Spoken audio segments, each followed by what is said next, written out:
Call this meeting to order. All right, roll call. Mr. Secretary.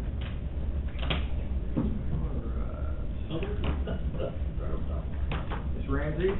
Present. Mr. Poole? Here. Mr. McMullen's here. Mr. Markowski? Here. Okay, so absent would be Fryer, Baker, and Bryant. We do have a quorum as long as I vote. Nothing on here is in conflict with anything I'm doing, so I can vote. Okay, so we do have a quorum. Has everybody reviewed the agenda?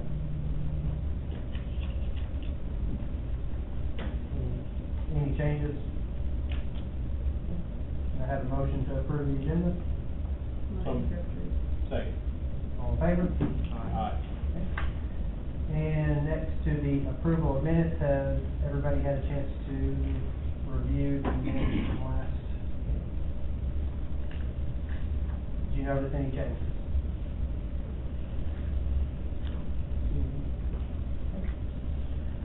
All right, I have a motion to approve the minutes from the last meeting. Motion to approve. Second. All in favor? Aye. All right. Efficient, thank you, Mayor. Okay, so the only thing that we have on our agenda here is a review of a conditional use application for, I believe it's a cell phone tower, if I'm understanding this, a location for cell phone tower.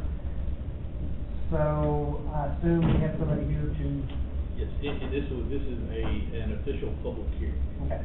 All right, go ahead and come up front and introduce yourself.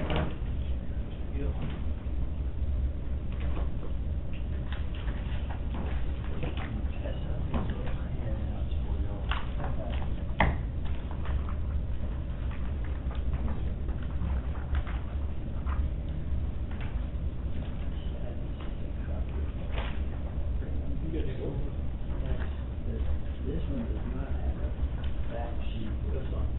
It's a tower picture, basically, a full picture.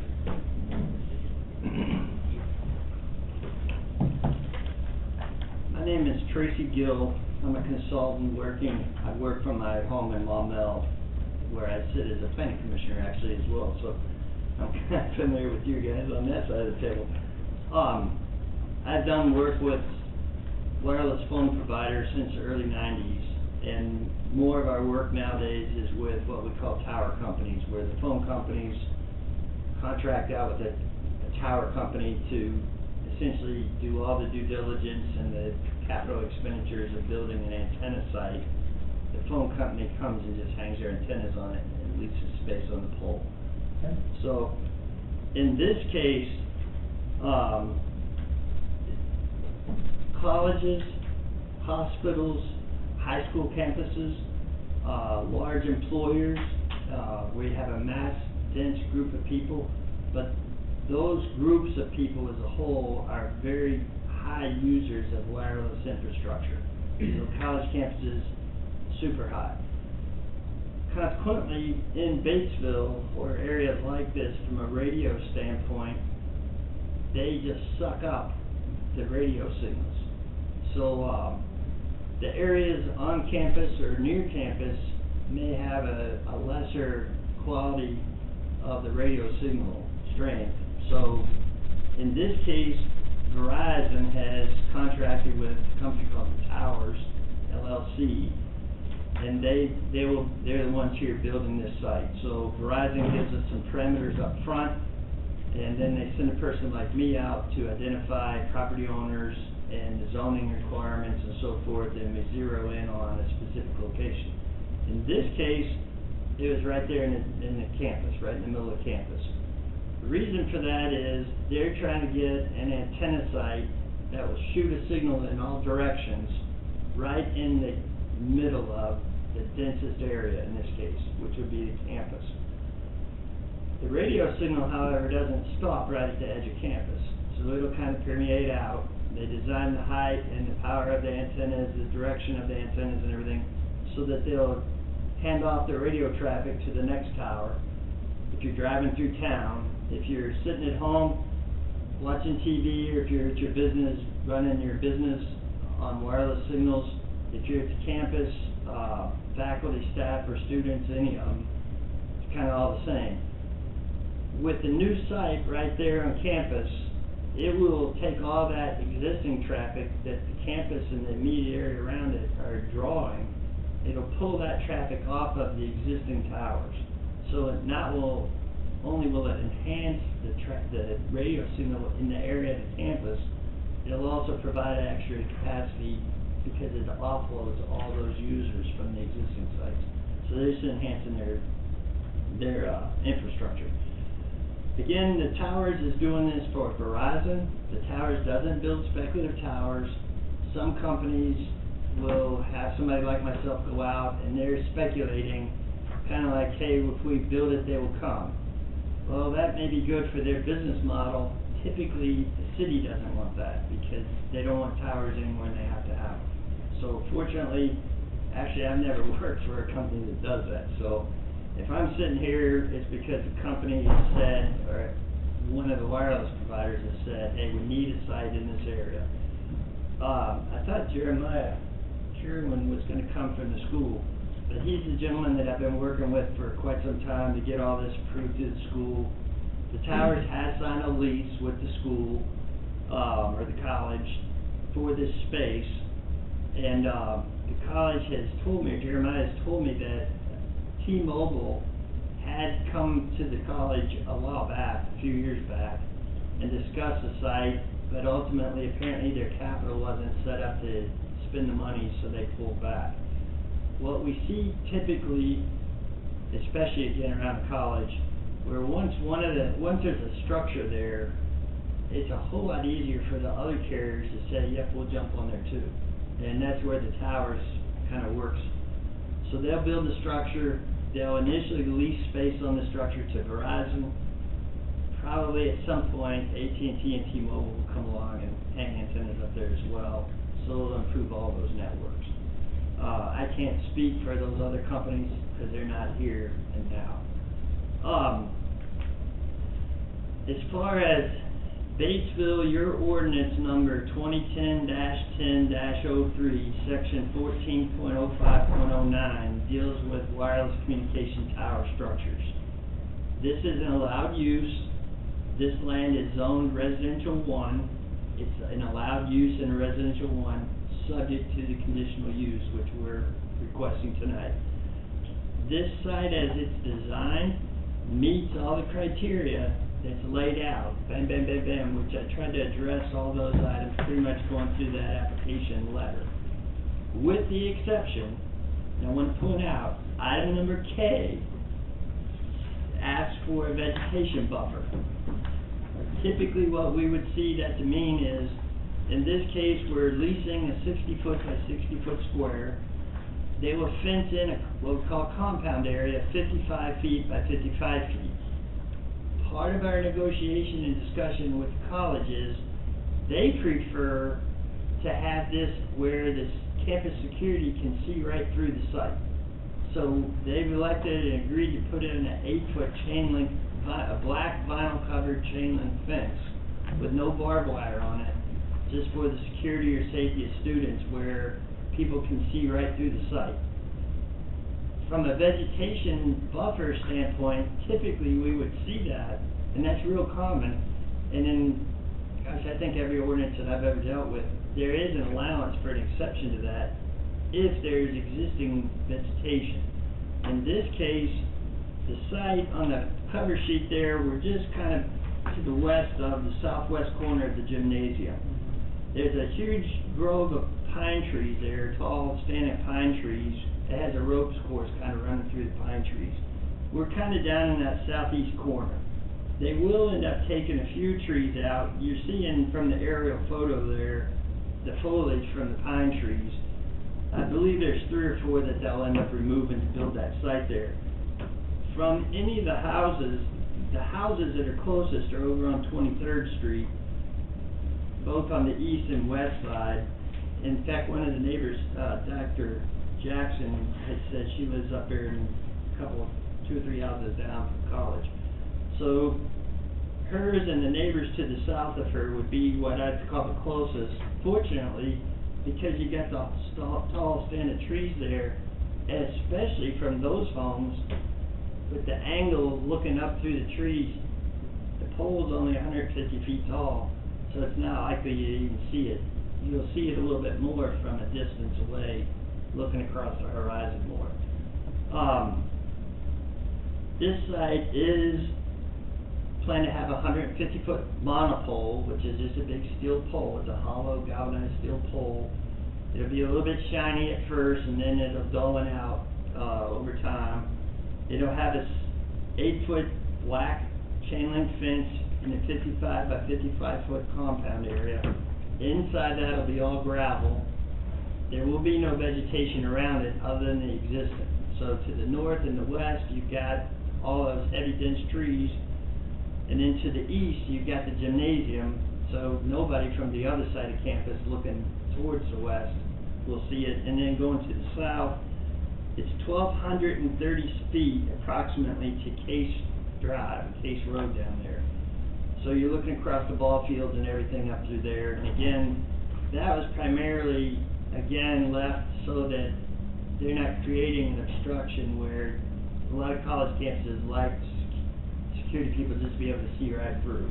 Sometimes this is not the case here. In tougher areas and bigger cities, the police department will ask us, instead of a board fence and vegetation, they'll ask us to avoid all that and put a chain link fence so the police can see through. If there's a problem with homeless people, they want to be able to see through, they want to be able to see, they don't want areas of potential crime to be going on. So, let's see, from the location of the pole itself, in the center of that 55-foot square, it's approximately 409 feet to the west to 23rd Street, 1,633 feet to the north until you get off the college property, which is all the way over the bluff and down the hill at Miller Creek Road. To the east is 1,124 feet to Rowe Street, and then again to the south about 1,230 feet to Case Street. So that particular parcel it sits on is about 40 acre parcel. So we did send a mailing out to all the neighbors. I conferred with Chad, and we agreed on what he wanted is a sensible list. Usually it's 200 or 300 feet. In this case, we went from the tower center and we drew a 600-foot circle around it, and we mailed to everybody that was in that circle, most of which were lying college properties. Then we went all the way around the 39-acre parcel, and any adjacent parcel that was not owned by the college, we mailed to them as well. So there were 17 people on the mailing list. We sent in the certified mailer showing that we sent that letter out with a copy of the letter itself. Let me see. Oh, one other thing that Chad had asked for early on was a structural, or what we call a structural letter from a structural engineer, stating that the site would be designed completely within all their structural standards. A copy of that letter is in the back of that little staple package I just gave you. In your ordinance, I think if I remember right, there was some specific language that talked about a tower falling over on another structure. Well, this structure is 150 feet tall, and it is about 125 feet from the edge of the gymnasium. And sometimes people like to think is that there's a pole blowing in a heavy wind, that the pole would potentially blow over like that. And part of that structural integrity of the pole itself is it's designed to flex in the wind, and in a horrific wind, it's designed to actually have a fail point, what they call a fail point, where it bends over. And we've seen this, unfortunately, in Arkansas with different tornadoes. A couple of them blew through just north of Maumelle, between Maumelle and Mayflower some years ago, and it, what we call, knocked down 2 towers. One of them is a self-support tower with a 3-legged lattice type structure. And they say that it's designed the same way. And lo and behold, it literally was bent at about halfway to 2/3 of the way up. And then it was horizontal, and all the equipment was still bolted to the tower itself. So, consequently, because of the tornado, there was nothing else there.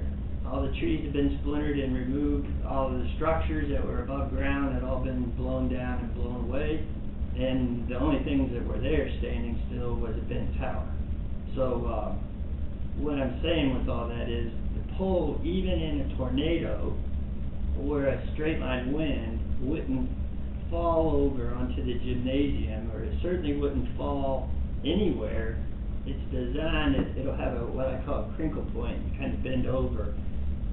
There is a little building right beside it, which is a little field office, I think, for the ground crews on the sports field there. And, it was laid out such that it wouldn't even, it would bend over, it wouldn't even reach that little building right there. So, from a safety standpoint, we're all in good shape. What questions do you have? You haven't done a very good job of explaining. It looks very much like a standard situation that you guys have done numerous times, what I'm looking at. I don't know if you're familiar with it, this seems very similar to the one that is over near Wade's on Harrison Street, there's one back behind that. And you probably can't speak to that, I'm not. I can't. I would imagine, I ran a company for years, and we did them all over Arkansas, to the tune of, well, not just in Arkansas, about 35 states, and we did about 12,000 of them. So, the company sold, I wanted to stay in Arkansas, so I became the field guy. Now all these out-of-state companies call and they want me to go do their field work, but that's not, I've not done one in the city of Batesville personally. Our company may have in the past, but if it's a monopole, they pretty much all look real similar. Yeah, that's what I So, was. the Towers is a subsidiary company to a company called Vertical Bridge. They're the largest privately owned tower company in America, and possibly the world, but, they're a big company. You as a city may not have heard of the Towers LLC or Vertical Bridge. The phone companies certainly have, because they vetted them out, or they wouldn't be working with them. And I know from experience working with Verizon, AT&T, and T-Mobile to a lesser degree, Verizon and AT&T have people in Little Rock. And I've been out all over Arkansas, eastern Oklahoma, northeast Texas, with their construction people and their radio engineers. They go to a site, and they don't like anything. Boy, they're on the phone, and pretty lickety split fast. That tower company's out there fixing whatever it is. So, in this case, the access to the site is just going down the sidewalk. Right now, every time I've been out there, there's been a car or two down there where they drive down to those buildings. But the tower site is monitored remotely, so once the construction's done, there's very little vehicular traffic out there.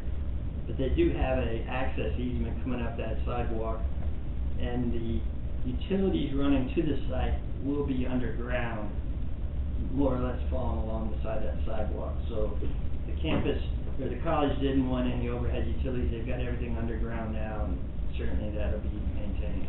Okay. Can you speak for noise? Yeah, that's a good question. There is really no noise to an antenna site. They will have the right to bring a generator in there and set, and if they have a generator, usually if it's a permanent generator, and depends on how often the power goes out there. If it doesn't go out very often and it's restored pretty quickly, and they'll have a record of all that, they may have a port where they can bring a temporary generator in, like they had a bad ice storm or something, and they'll plug it in. In those instances, nobody seems to care about the generator running because, yeah, you know, they want the fire department, the police department, everybody wants the signals. If there's a permanent generator sitting there, it will fire up usually like the tornado sirens. Every Wednesday at noon, it'll run for 10 or 15 minutes and then cycles off. They will have on every site, whether it's in the middle of nowhere or whether it's in the middle of town, they will order that generator with all of the extra muffler systems so that it'd be the same as if you had a car sitting there basically, or a truck. So, again, the neighbors in Dr. Jackson, she won't hear that generator, you know, well, I'll say it's a close neighbor. So, but that's a good question. Anything else? May I, as a... Well, in just a second, we'll Sorry, open up. absolutely, okay, sorry. This is just a curiosity, really. For a tower like this, does the tower company typically lease only to the cellular providers, or are there other services that they? Typical, your question was typical. Right. And yeah, typically that'd be the case. If somebody else, I don't know who that'd be, let's say the local sheriff's department. Right. Or the local police department, or somebody came along and said, hey, they need an antenna over there, and, I mean, they're in the business of leasing space on the antenna, so the answer would be yes, subject to whatever agreement they make, but typically, I mean, when I'm out looking around on their sites, it's almost always just those wireless carriers.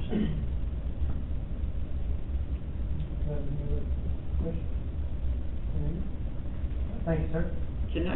I've got, just so my notes, I've got Commissioners Ramsey, but I didn't get the others' names. Did I hear Poole? McMullen. Okay.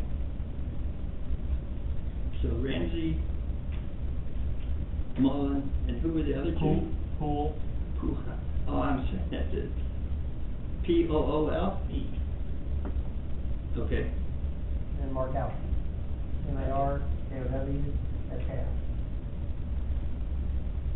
Okay, very good, thank you.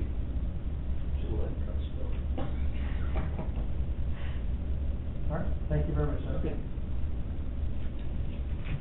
All right, and we will open this up to the public. Is there anybody that would like to speak about this? Just have a question. Okay. Go ahead, Can you Norman. come forward? I did. I'm supposed to state my name and my address? Yes, ma'am. Dr. Pat Jackson, 345 23rd Street, Batesville, Arkansas, since 1959. My parents lived there. They built there in 57. So just a couple questions. I'm here mostly out of curiosity. I've checked on some of the health detriments. I realize the FCC does not cover that. I mean, Actually, they do cover it. do they? Yeah, very explicitly. In 1996, the federal law, they made a federal law that said a municipality can no longer turn down a site due to health issues, because they said there are no health issues. That's what I'm. Right. Yeah, that's what I'm getting at. So, but when you said, I didn't hear you correctly. It says it's approximately 475 to 500 feet from the nearest residence. What did you say there? 400 and... Well, on Google Earth, I measured from the exact coordinates that they're saying the tower center would be, or the pole center. It's approximately 409 feet to 23rd Street. 409? Yeah. Okay, this letter said 475 to 500. That's why this is the letter I received. I'm just curious. Pardon? Is that from you or from the street? It says it is approximately 475 to 500 feet from the closest non-line college-owned property. But, you know what? You're right. And the title company, this is why I was asking that earlier. The title company said all those houses along the east side of 23rd Street are either owned by the college, with the exception of one, which my understanding was that it had a life estate on that property. So you said that's not true. That's not correct. So that would be the distance of the depth of those lots, or your lot, shy of that then. So what I was trying to do for the public was to show basically that we're way in excess of the 200 to 300 feet, which is typical in zoning for notice. And sometimes it's only the height of the pole itself, so. So no matter which number you use, it's still way in excess of the 150 foot. Okay, I was just curious about that. Yeah, no, that's a fair question. Basically, that's all I had to say. Okay, all right, thank you so I much. just, I'm hoping it'll enhance things. Oh, it will. And, what do we do, what do we do if we start seeing vegetation die, like those beautiful pine trees that have been there? The people next door to me, when they lived there, actually donated to the Line College, and that's where those pine trees came from, and are supposed to stay there and not be removed. So, I'm just saying that out of respect for them. They're both deceased, and yes, the college owns that property now, but we don't want it to, it's a beautiful spot. We don't want it to deteriorate. College is very sensitive to that. Yeah, it is a beautiful spot and very important, hopefully to the college, as the stewards of that time zone. Okay, so, does anybody have any questions for the staff? It looks like the staff, out of here, has reviewed it. Too much paper. And recommended an approval. Was there anything we should know? So basically, the only conditional use that they're needing is the non-vegetation around the perimeter of the tower itself. Is that correct? Yeah, and I recommend that you actually have a motion or a second to waive that vegetative requirement. Okay. And state the reason why.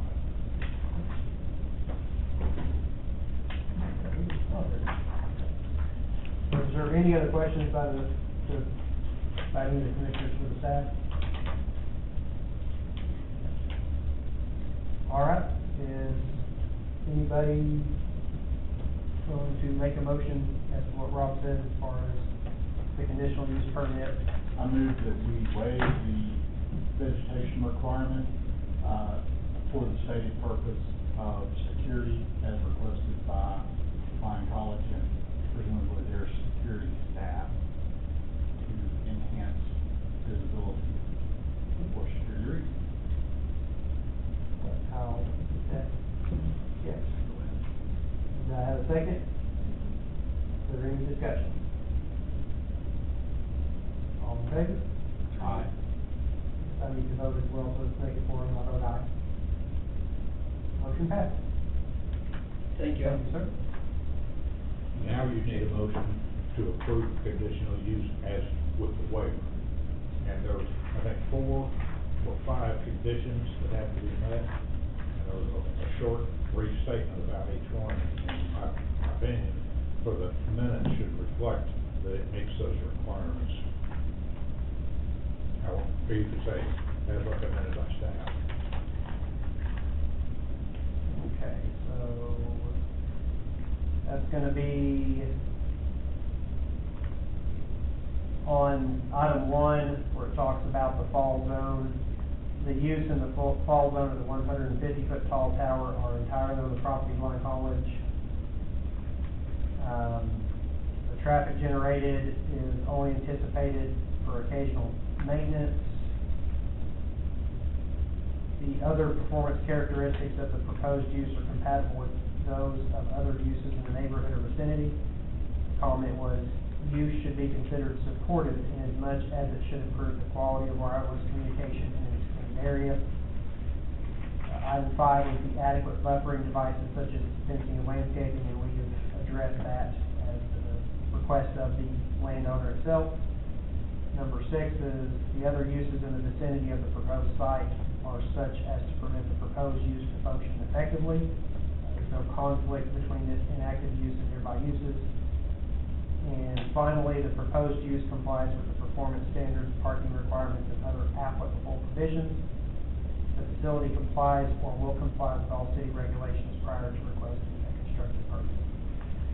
So, do I have a motion to approve the conditional use permit as long as the recommendations are complete?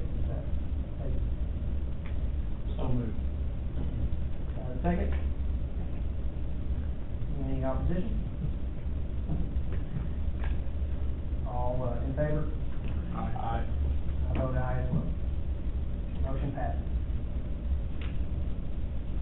else we need? Before we good, Rob?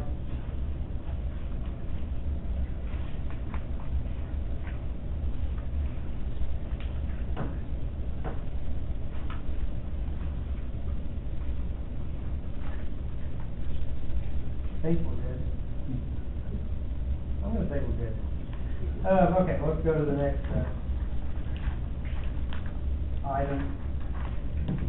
I don't believe we have any old business, do we? I can't think of any old business that we had. Do we have any new business?